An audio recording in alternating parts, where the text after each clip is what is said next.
The night sky over Washington state is absolute. No moon, no stars visible through the cloud cover pressing down from the north. Just the dull, constant roar of a Boeing 727 cutting through the dark at somewhere around 10,000 feet, and a man standing in the rear of the aircraft, holding a black briefcase that he says contains a bomb. The flight attendant who handed him his bourbon and water roughly 40 minutes earlier is now being given a handwritten note. She reads it, then she reads it again. Her expression does not change visibly because she is a professional and because the man watching her is calm in a way that is more unsettling than anger would be. She walks to the cockpit, and nothing about this flight will ever be ordinary again.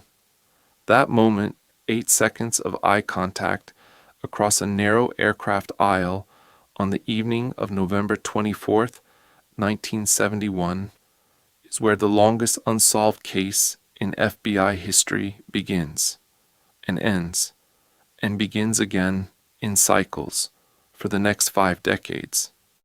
The man on that plane will collect $200,000 in ransom money, strap on a parachute he selected himself from 4 options, and step backward out of a door at the rear of a commercial airliner somewhere over the forests and river valleys of southwestern Washington. He will never be found, not his body, not most of the money, not his real name, not even a reliable theory of what happened to him in the minutes after that door closed behind him. To understand what actually happened on that plane and in the 40-plus years of federal investigation that followed, we need to go back to the beginning, not to the man's childhood, because nobody knows where that was, not to his motivations, because nobody can prove what those were either. We go back to a ticket counter at Portland International Airport on a gray Wednesday afternoon at around 2:30 on the day before Thanksgiving, 1971. A man in a dark business suit pays cash for a one-way ticket on Northwest Orient Airlines Flight 305, originating in Portland, Oregon, and terminating in Seattle, Washington. The fare is $18.20. He gives his name as Dan Cooper. The ticket agent writes it down without particular attention. It is a busy travel day. The terminal is crowded with holiday passengers, and there is nothing about this man that suggests he is anything other than a businessman catching a short commuter flight north. He takes his boarding pass, walks to the gate, and disappears into the ordinary flow of the afternoon. He is carrying a black briefcase. He is wearing a dark clip-on tie with a mother-of-pearl clasp. He is wearing dark sunglasses despite the overcast sky outside. He boards the aircraft and takes seat 18C near the rear of the cabin. He orders a bourbon and soda from the flight attendant, Florence Schaffner, and he pays for it, which is something people will remember later because it was unusual for a short domestic hop. He tips her too. A small tip, but a tip. He is polite. He is quiet. He does not call attention to himself in any way that the other passengers will later be able to articulate. The flight is short. Portland to Seattle is barely half an hour in the air under normal circumstances, and Flight 305 is running on schedule. But the man in seat 18C is not going to Seattle. He is going somewhere else entirely, and he has been planning it for long enough that the plan has no visible seams. It is around 3 p.m. when he passes Florence Schaffner that note. She assumes at first that it is what flight attendants in that era sometimes received from men traveling alone, an unwanted phone number, a clumsy invitation. She slips it into her pocket without reading it and continues her rounds. He waits a moment, then leans toward her and says, quietly and without particular urgency, that she should read it now. She does. The note tells her that he has a bomb in his briefcase. It tells her that this is not a joke. It instructs her to sit down next to him. She does because the alternative is unclear, and because the man's tone carries a flatness that is more convincing than theatrics would be. He opens the briefcase slightly, enough for her to see what she will later describe as red cylinders, wires, and a large battery. Whether this is a real device or an elaborate prop constructed to pass a visual inspection is something that will be debated for the next 5 decades by everyone from FBI bomb technicians to amateur researchers with access to the case files. In the moment on that aircraft, Florence Schaffner has no reason to doubt it, and she does not. She relays his demands to the cockpit. The man calling himself Dan Cooper wants $200,000 in negotiable $20 bills, not hundreds, not 50s, 20s, which are easier to spend without triggering scrutiny. He wants 4 parachutes, 2 primary, 2 reserve. He wants a fuel truck standing by in Seattle. He wants the plane to land, refuel, and then take off again. He wants to be flown to Mexico City. Captain William Scott, a veteran Northwest Orient pilot with thousands of hours in the air, radios Seattle-Tacoma Airport with the situation. The airport contacts the airline. The airline calls the FBI field office in Seattle. The FBI has approximately 36 minutes before the plane lands. What happens in those 36 minutes is by any measure extraordinary. The Seattle field office, working in coordination with Northwest Orient executives and local law enforcement, assembles $200,000 in $20 bills. Every single bill is photographed. The serial numbers are recorded on microfilm, and copies are made for distribution to banks and law enforcement agencies nationwide. The bills are bundled into a canvas knapsack. 4 parachutes are sourced from available suppliers. 2 are military-issue emergency chutes. 2 are civilian sport parachutes. The fuel truck is positioned on the tarmac at Seattle-Tacoma. The FBI meets every demand completely in under 40 minutes. The decision to comply is not made lightly. There are discussions about whether to attempt some kind of intervention on the ground, but the calculus is straightforward and grim. There are 36 passengers on that aircraft, and the man in seat 18C says he has a bomb, and nobody on the ground can prove otherwise. They pay. When Flight 305 touches down at Seattle-Tacoma at around 5:45 in the afternoon, 36 passengers and 2 of the 3 flight attendants are allowed to deplane in exchange for the ransom package. The man who calls himself Dan Cooper receives his canvas knapsack of cash and his 4 parachutes. He examines the parachutes with what the crew will later describe as evident familiarity. He handles them like someone who has handled parachutes before, checking the ripcord, assessing the canopy pack. He selects 1 primary and 1 reserve chute and sets the other 2 aside. He releases the passengers. He orders the plane refueled. At around 7:40 in the evening, with darkness fully settled over the Pacific Northwest and rain beginning to streak the terminal windows, Flight 305 takes off again from Seattle-Tacoma. The crew on board consists of Captain Scott, First Officer William Raditzak, Flight Engineer Harold Anderson, and 1 flight attendant, Tina Mucklow, who has chosen to remain with the aircraft. The passengers are gone. It is just the 4 of them, and the man in seat 18C, and $200,000 in a canvas knapsack, and a bomb that may or may not exist. He has given the crew very specific instructions for the return flight, and they are instructions that reveal something about his preparation. The aircraft is to fly at a maximum airspeed of 150 knots, far below normal cruise speed for a 727, which typically operates at around 500 miles per hour at altitude. The altitude is to be maintained at no higher than 10,000 feet, low enough that the outside air, while cold and hostile, is breathable without supplemental oxygen. The landing gear is to remain in the deployed position, which creates drag and limits airspeed further.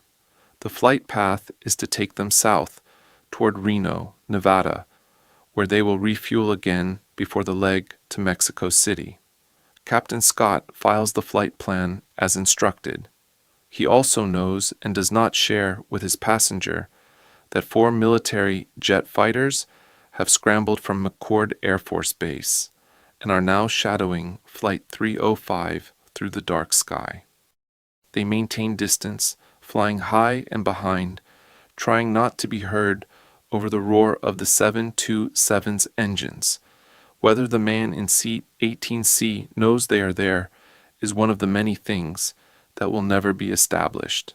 At approximately 8 o'clock in the evening, Tina Mucklow watches the man who calls himself Dan Cooper begin his preparations. He has removed his jacket. He opens the knapsack and begins tying it to his body using what appears to be parachute cord, working the knots with the deliberate efficiency of someone who has done this before or has practiced it enough that the motion is automatic. He is not rushing. He is not sweating visibly. He is working through a checklist that exists only in his head, and he appears to be checking items off it one by one. He instructs Tina Mucklow to go to the cockpit and stay there. She does. The cockpit door closes. The rear of the aircraft from that moment belongs entirely to him. At 8:13 in the evening, a pressure change registers in the aircraft's systems. The aft air stair, a built-in retractable staircase at the tail of the Boeing 727, a design feature unique to that specific aircraft model, has been lowered.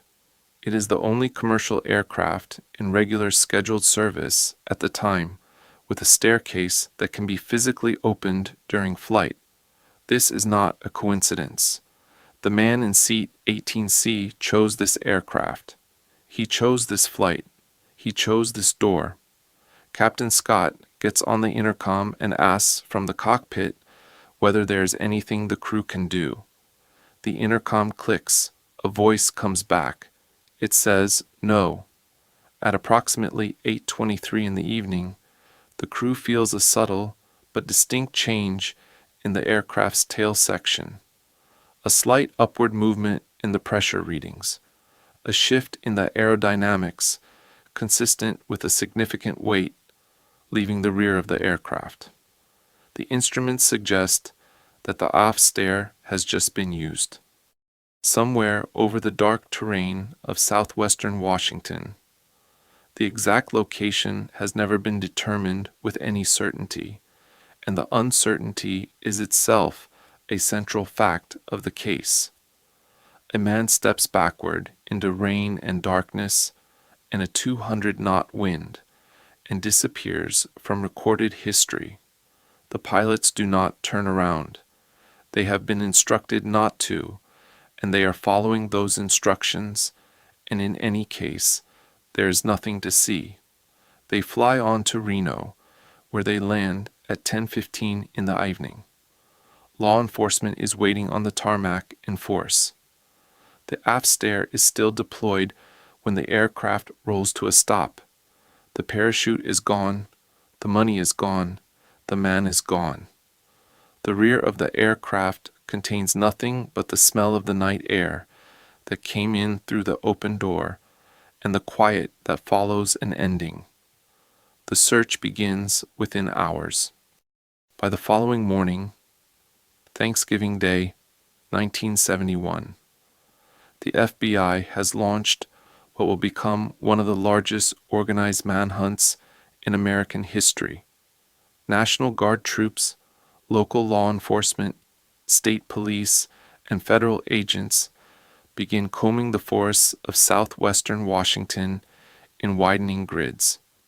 The search area is enormous, hundreds of square miles of dense Pacific Northwest timber, river valleys carved by the Lewis, Washougal, and Columbia rivers, and wilderness terrain that is, in late November, cold and wet and indifferent to human urgency.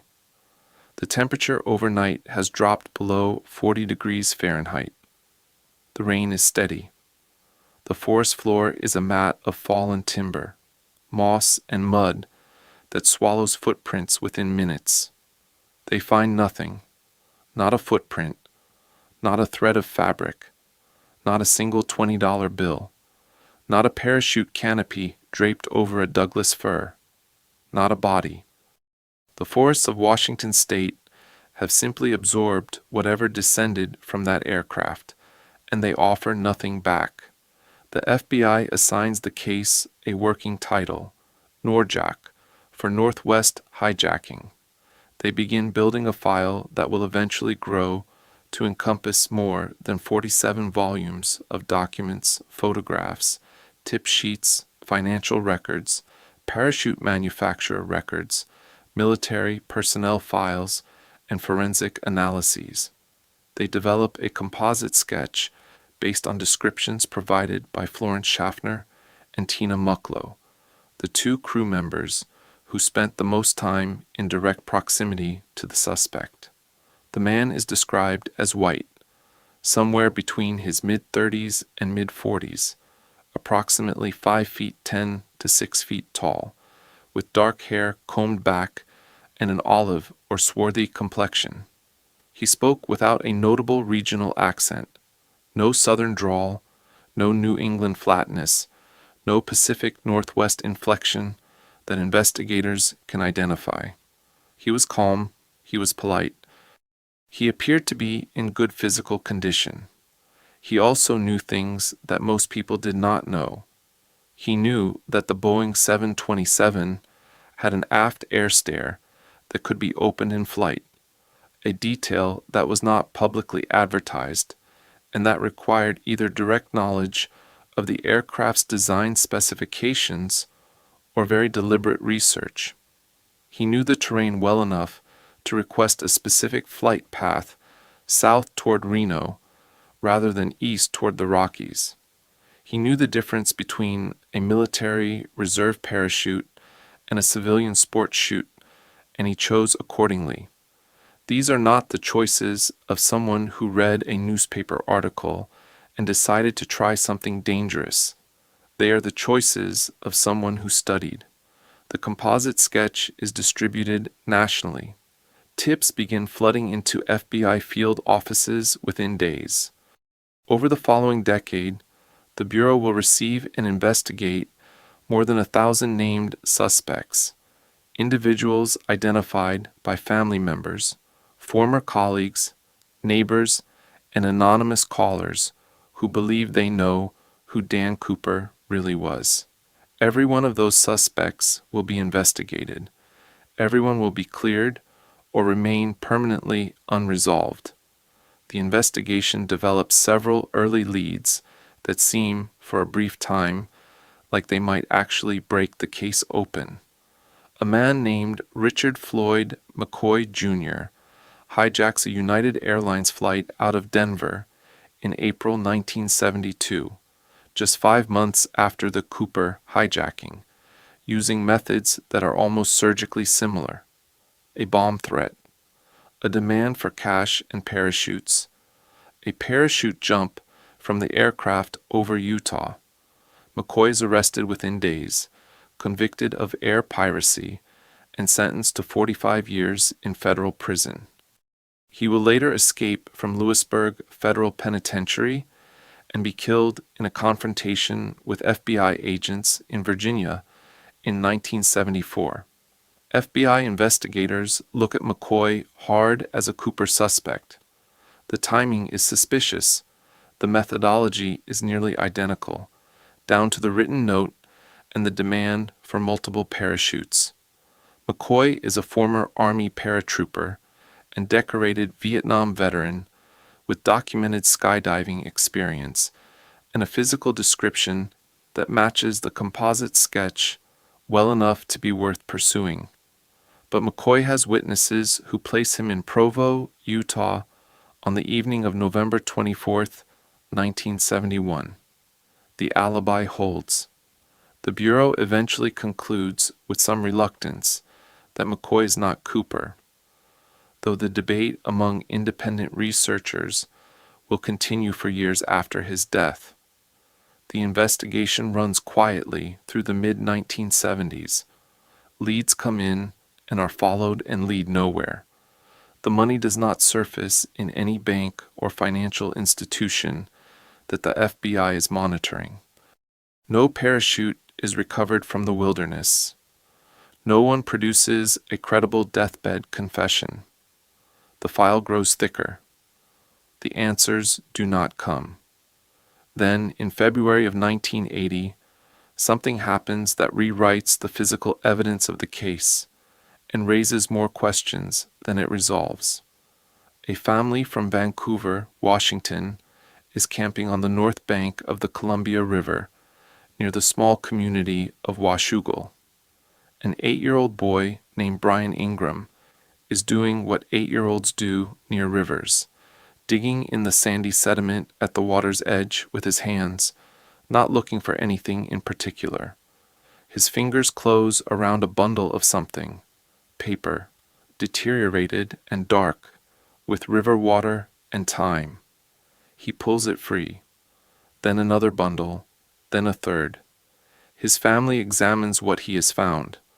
The bills are old, badly decayed, and bound with rubber bands that have mostly dissolved. The paper is fragile enough that handling it too aggressively would destroy it. But the serial numbers are still partially legible on enough of the bills to read. Brian's father writes some of them down. The family contacts the FBI. The serial numbers match. The bills are from the ransom paid to the man who called himself Dan Cooper on the evening of November 24th, 1971. The FBI recovers approximately $5,800 worth of the original $200,000, roughly 3% of the total. The bills are in 3 separate bundles, and forensic analysis confirms they have been in river sediment long enough to show the kind of degradation consistent with years of submersion. This discovery does not solve the case. It makes it more complicated in ways that investigators will spend years trying to untangle. The location where the money was found, a sandbar called Tina Bar, on the north bank of the Columbia River in Clark County, Washington, does not match the FBI's calculated jump zone. The Bureau's best reconstruction of the flight path, based on the aircraft's recorded speed, heading, and the timing of the pressure change in the tail section, placed the most likely jump zone over a region in Cowlitz County, considerably to the north. Tina Bar is in Clark County, significantly south of that estimate. The bills could have washed downstream over the 3 years between the hijacking and the time the forensic analysis suggests they were deposited in the sandbar. Or they could have been placed there by a person. Or they could mean that the jump zone calculations were wrong from the beginning. The FBI commissions hydrological analysis. River flow models are built using data on the Columbia's current patterns and seasonal flood cycles. The sediment layer in which the bills were found is analyzed for dating purposes. The results suggest the bills entered the sediment sometime around 1974, approximately 3 years after the hijacking, which means they were somewhere else for 3 years before they ended up buried at Tina Bar. Where they were during those 3 years and how they got from there to the Columbia River is never established with any confidence. The money find generates a new wave of national attention. The FBI reopens active investigation with additional resources. The composite sketch is updated and redistributed. The case appears in national newspapers and television programs. Tips flood in again, thousands of them, from every corner of the country. One of the most significant new leads in this period involves a man named Dwayne Weber. In 1995, his widow, Jo Weber, contacts the FBI after her husband's death from kidney failure. She tells investigators that in his final years, Dwayne Weber made a series of statements that she now believes were confessions, oblique references to being Dan Cooper, to having jumped from the plane, to having left something behind on the aft stair.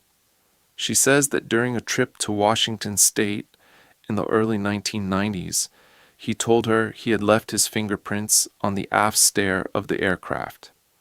She says he showed a familiarity with the details of the case that she believes could only have come from personal experience, not from reading about it.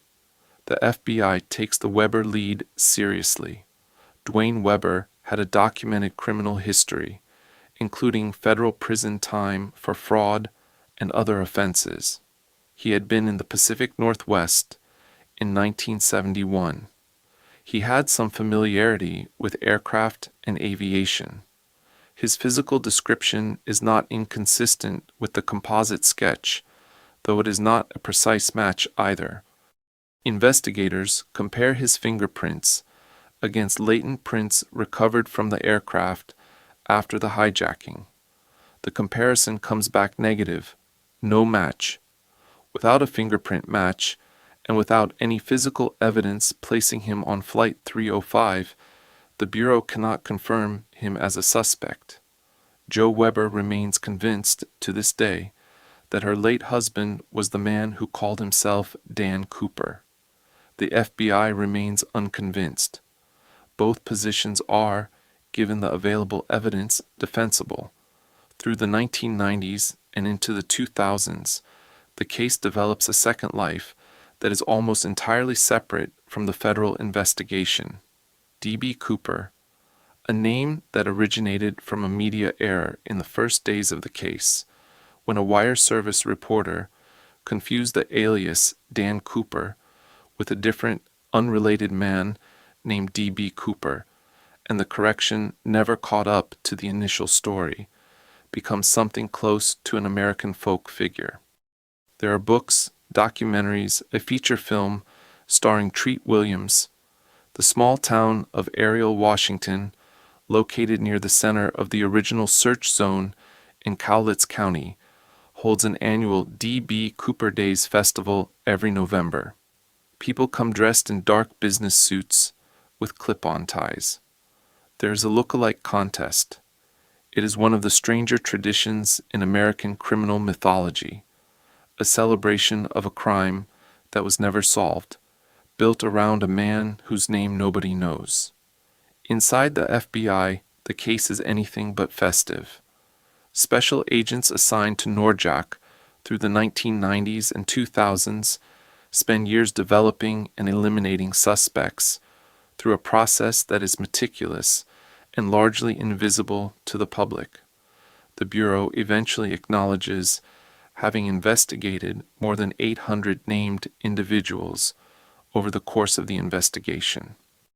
The file grows to encompass physical evidence logs, financial monitoring records, parachute manufacturer production records going back to 1965, military service records for thousands of former paratroopers, and the accumulated tip sheets of half a century of public interest. In 2007, a team of independent researchers announces that they have identified a new suspect, a man named Kenneth Christensen, a former Northwest Orient Airlines employee and military paratrooper who died of cancer in 1994. Christensen's brother had noticed a physical resemblance to the composite sketch and had found among his brother's personal effects a handwritten note that read cryptically, "I need to tell you something." The note was never completed or explained. Christensen had worked for Northwest Orient for years and knew the Boeing 727 systems and layout intimately. He had parachute training from his military service. His age and general physical description in 1971 were consistent with what the crew reported. The theory generates substantial media coverage and a book-length treatment. The FBI examines the Christensen theory and declines to confirm him as a suspect. Their stated objection is specific. Christensen's documented physical dimensions, he was shorter and lighter than the man the crew described, do not match the witness accounts precisely enough to support identification.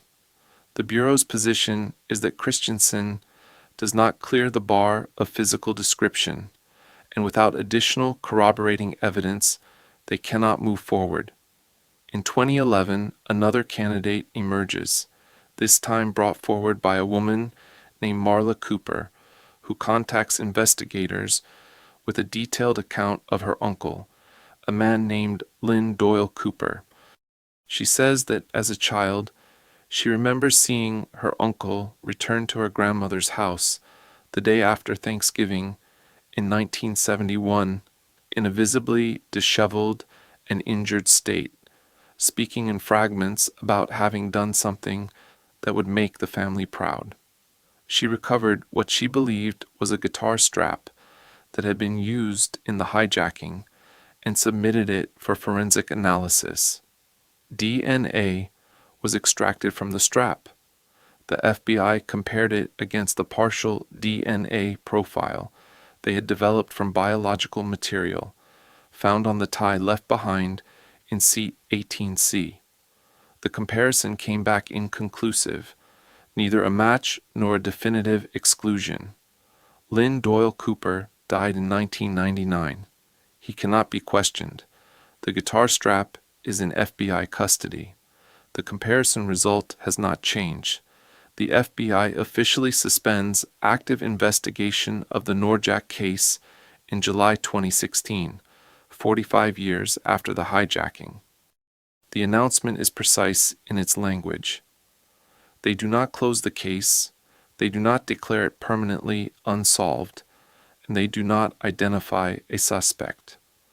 They say they are redirecting investigative resources toward cases where living victims can still be served by active federal attention. The physical evidence is preserved in the evidence vault. The file remains open. If credible new evidence surfaces, a body, a witness, a financial transaction, a DNA match, the investigation will resume.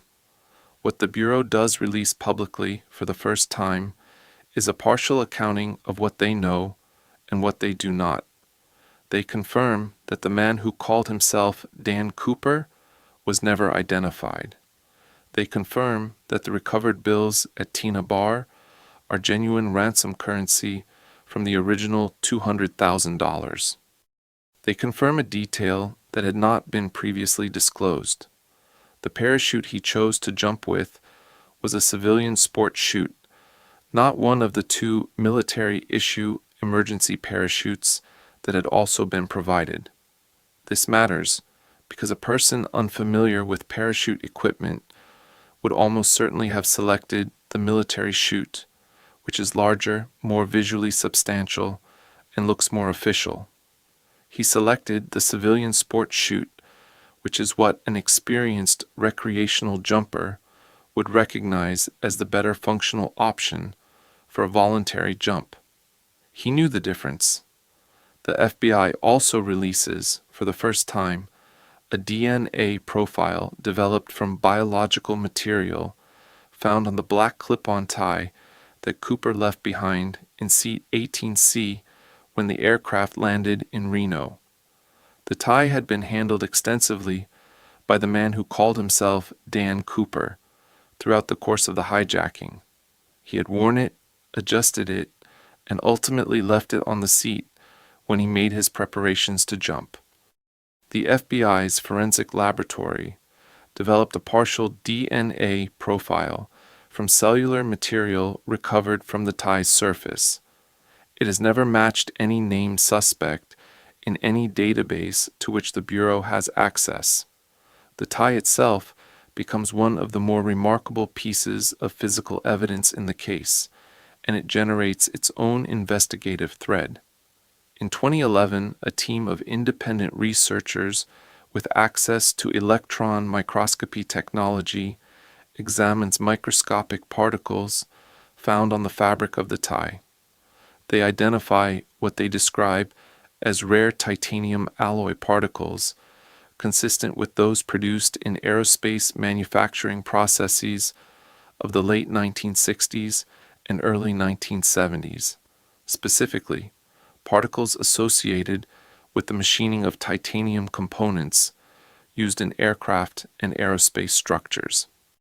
This finding is interpreted by some researchers as suggesting that the man who called himself Dan Cooper worked in the aerospace industry, possibly at one of the major manufacturers or contractors operating in the Pacific Northwest at the time.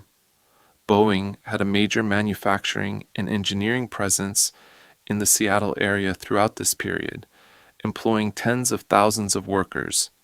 Several other aerospace contractors operated in the region, producing components for both commercial aviation and defense programs.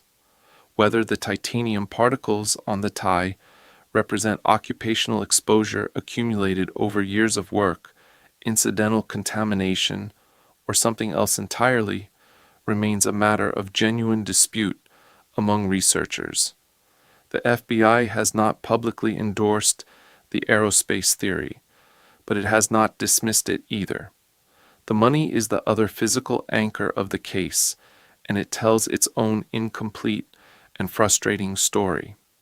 Of the original $200,000, 10,000 individual $20 bills, each with its serial number recorded on microfilm, only the $5,800 recovered at Tina Bar has ever been physically accounted for.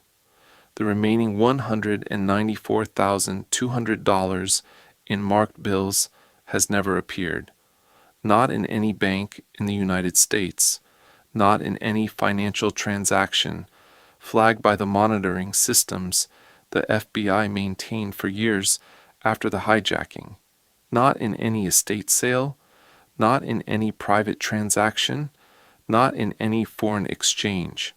In 50 years of the bill's existence, not one of the 10,000 Mark 20s has been presented to a bank teller, a business, or a law enforcement officer for verification.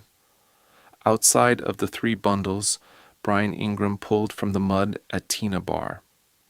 This is statistically extraordinary in a way that is difficult to overstate. The serial number list was published and widely distributed. Any bank teller in the country could theoretically identify one of those bills. Any business owner who received one in change could report it. In 5 decades of normal commercial circulation, the mathematical expectation is that at least some portion of 10,000 bills would surface somewhere through ordinary commerce. They have not.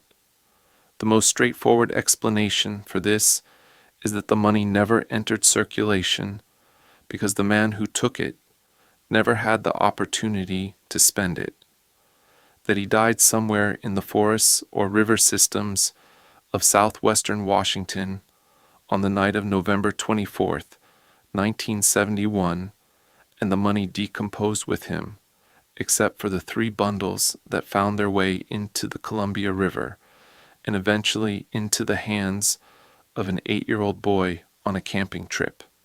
The counter-argument is persistent and not without logic. A man who planned this operation with the evident precision that the evidence suggests might also have been capable of finding a way to use the money that left no trace, to convert it slowly, in small amounts, in cash transactions, in an era before widespread electronic financial monitoring, to move it out of the country entirely, into a jurisdiction where American law enforcement had no reach and no visibility, to simply wait, to sit on the money for years until the intensity of the investigation faded, and then spend it carefully in ways that would never trigger a serial number check. Both arguments are coherent, neither can be proven, and that unresolvable tension is in many ways the defining characteristic of the entire case. What can be said with confidence after more than 50 years of federal investigation is this: the FBI has never found a body. The wilderness of southwestern Washington has claimed many things over the decades: lost hikers, hunters, small private aircraft, equipment of every description, and eventually, almost always, those things are found. Bones surface after winters. Equipment is recovered by logging crews. The forest is vast, but it is not infinite, and it has been searched repeatedly and systematically in the areas consistent with the calculated jump zone, including several searches conducted with modern technology that was not available in 1971. The absence of remains is not conclusive. It is possible for a human body to decompose completely in the wet, acidic soil of the Pacific Northwest over sufficient time, particularly in or near river systems, where scavenging is heavy and water dispersal is significant. But the absence is notable, and it is one of the reasons that a meaningful number of people who have studied this case with care, including some former investigators who worked it for years, believe that the man who called himself Dan Cooper survived the jump. The profile that emerges from the totality of the evidence is of someone who was not improvising and was not operating on impulse. The selection of the Boeing 727, the only commercial aircraft in regular domestic service with an aft air stair that could be opened in flight, was a deliberate choice that required specific knowledge. The flight path he demanded corresponds to a route that keeps the aircraft over terrain that, while challenging, is not impassable. The speed and altitude restrictions he imposed, 150 knots, 10,000 feet, are consistent with someone who understood the aerodynamics of a parachute deployment from a moving aircraft at that velocity and that altitude, and who had calculated the survivable parameters. The choice of the civilian sport chute over the military reserve suggests hands-on familiarity with parachute equipment. The decision to pay for his drink, to tip the flight attendant, to remain calm and businesslike throughout hours of negotiation. These are the behaviors of someone who had thought through not just the mechanics of the hijacking, but the human dynamics of it, the way that ordinary courtesy reduces the likelihood of escalation. He was not reckless. He was methodical. He had done his homework, and he had done it thoroughly enough that the FBI spent 45 years of active investigation and never found his name. The question that has never been answered, and that may never be answered, given that any person who knew the answer is almost certainly dead, is who he was when he wasn't Dan Cooper, who bought the ticket in Portland with cash and gave a borrowed name to a ticket agent who had no reason to remember him, who tied $200,000 to his body with parachute cord and stepped backward into the dark and the rain and the 200-knot wind, who, if he survived, went home and resumed some version of an ordinary life, carrying a secret of that specific weight for however many years he had left. The FBI's working theory, in the years before they suspended active investigation in 2016 was that Cooper most likely did not survive the jump. The conditions on the night of November 24th, 1971, were genuinely hostile. Rain, total darkness, dense forest below, a 200-knot relative wind from a low-altitude aircraft exit that would have made canopy deployment both violent and difficult to control. The civilian sport parachute he selected, while functional, was not optimally configured for a night jump into unknown terrain, with no ground crew, no landing zone preparation, and no way to assess what was below him. If he landed in one of the river systems of southwestern Washington, the Lewis River, the Washougal River, the Columbia, hypothermia would have been a serious and potentially fatal risk within minutes of water contact in late November. The Bureau's position was that the most probable outcome was death, and that the absence of remains was explained by the environment and the passage of time rather than by survival. But the Bureau also acknowledges, carefully and explicitly, that it cannot prove this. The absence of a body is not a confirmed death, and so the case remains technically and officially open. The only unsolved case of air piracy in the history of American commercial aviation. In the decades since the hijacking, the cultural weight of the D.B. Cooper story has done something unusual to the investigation. It has made him sympathetic in a way that most criminals simply are not. He did not hurt anyone. The flight crew was frightened, but unharmed. The passengers were released safely, with their luggage and their holiday plans. The money came from a corporation, not from individuals. He was polite. He tipped. He stepped out of a plane over a dark forest and vanished.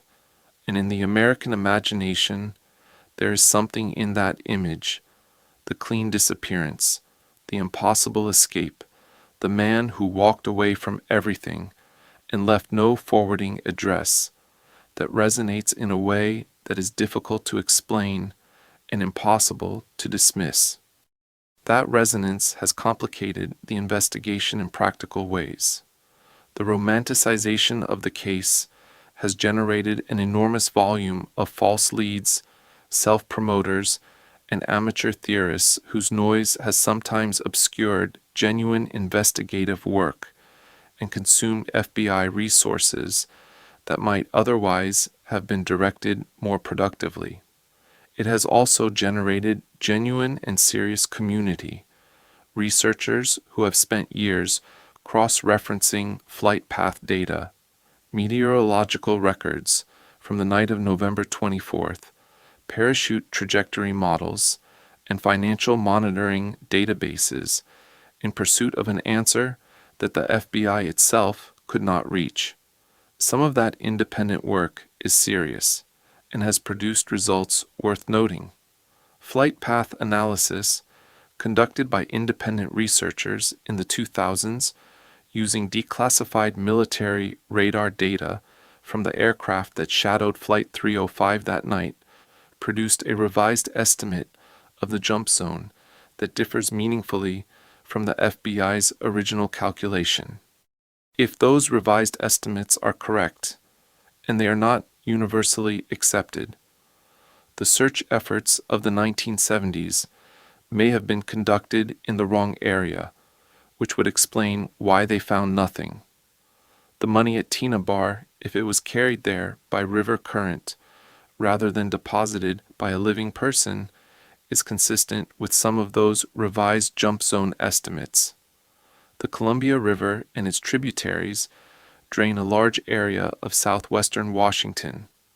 A jump zone further south than the FBI originally calculated could place the landing site in a watershed that drains naturally toward the Columbia, which would explain how the bills ended up where Brian Ingram found them in the cold mud of February 1980. But this is reconstruction, not evidence. It is the kind of careful, detailed, ultimately inconclusive reasoning that fills the 47 volumes of the Norjack file, work that narrows the possibilities without closing them. The tie is still in FBI custody, in the evidence vault in Washington. The DNA profile derived from it is still in the database, waiting for a match that has not come. The money is still missing, $194,200 in marked $20 bills, unspent and unaccounted for, across 5 decades of financial monitoring.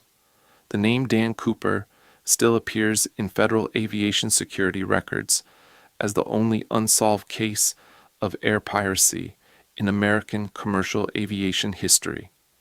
Every other hijacking on record has been resolved, perpetrator identified, arrested, prosecuted, or confirmed dead.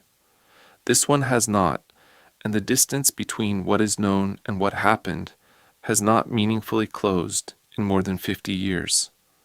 The aft stair of a Boeing 727 is no longer operable in flight.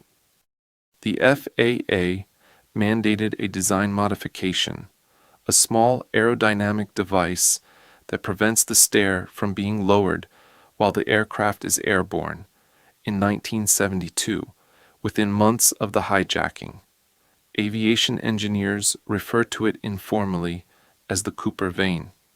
It is a permanent alteration to the design of every Boeing 727 that flew after 1972, and it is the only concrete, physical mark that the man who called himself Dan Cooper left on the world that can be confirmed. He changed the design of a commercial aircraft. He did not leave his name. Somewhere, in a forest, in a river, in a grave with a different name on the stone, or possibly in none of those places. The man who stepped out of the back of a Boeing 727 on the night before Thanksgiving, 1971, is either beyond answering or is simply not answering. The distinction matters enormously.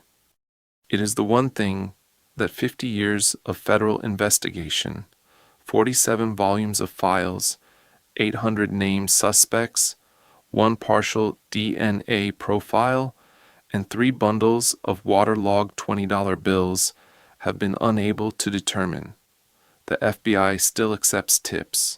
The serial numbers are still published. The DNA profile is still in the database. And somewhere in the dark over the Cascades, on a rainy November night more than 5 decades ago, a door opened at the back of a commercial airliner, and a man stepped through it, and the door has not opened again since.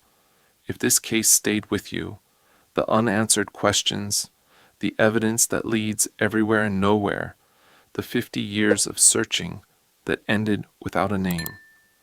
There is another case on this channel that ran for nearly as long, involved just as many dead ends, and ended in a way that nobody who worked it ever fully expected. It is waiting for you next.